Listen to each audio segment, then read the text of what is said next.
bienvenue. Aujourd'hui, on se penche sur une affaire assez retentissante au Maroc.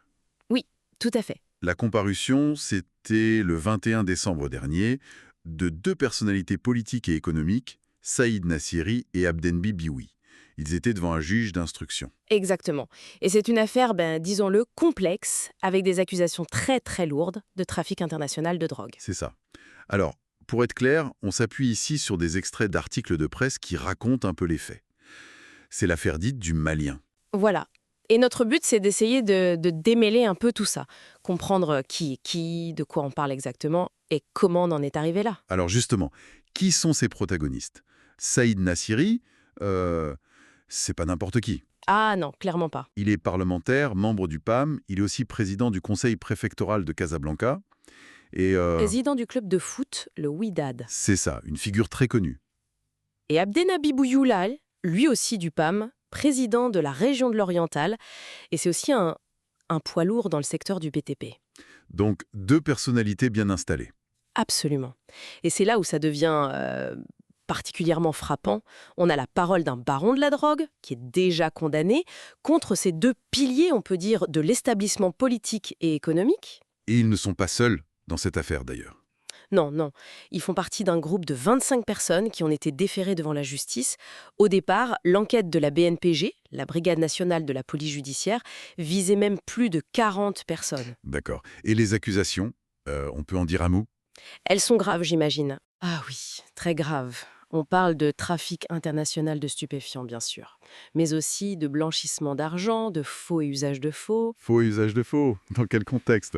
Apparemment lié à des transactions immobilières, ce qui nous amène à la spoliation immobilière, c'est-à-dire l'accusation de s'être approprié illégalement des biens immobiliers. D'accord. Et puis, il y a aussi du recel, détenir des biens d'origine criminelle, et même de l'abus de pouvoir, donc un éventail d'infractions vraiment très sérieux. Hmm. Et comment tout ça a commencé? D'où ça part?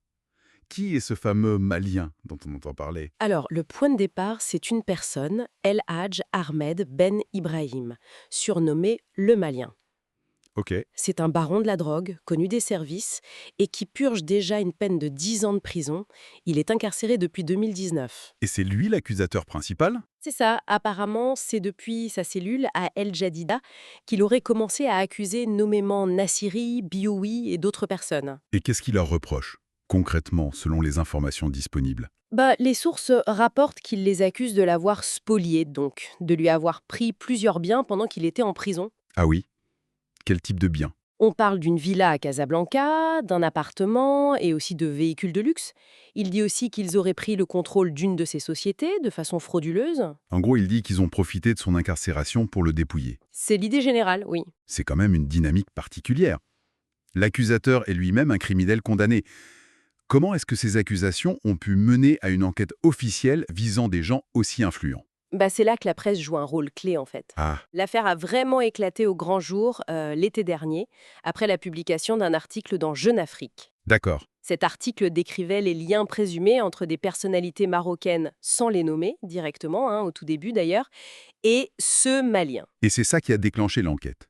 C'est ce qui est rapporté, oui. Suite à cette publication, le parquet aurait ordonné à la BNPJ d'ouvrir une enquête. Donc, on a un schéma. Accusation depuis la prison, relais médiatique fort, réaction judiciaire. C'est intéressant sur le fonctionnement des choses. Des contre-pouvoirs, peut-être. Tout à fait.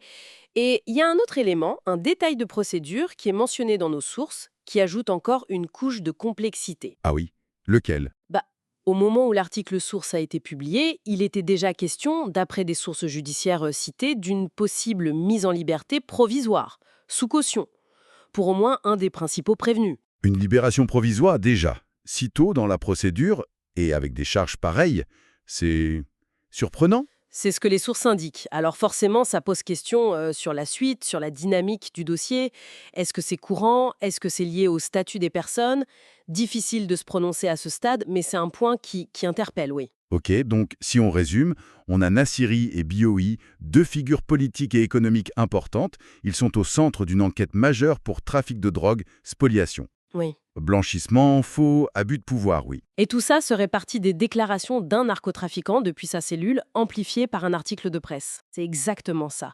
Une affaire avec énormément de facettes. Crime organisé, politique, économie, médias.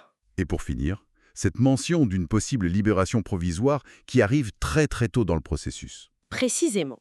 Et ça nous laisse avec une vraie question pour la suite, je trouve. Laquelle?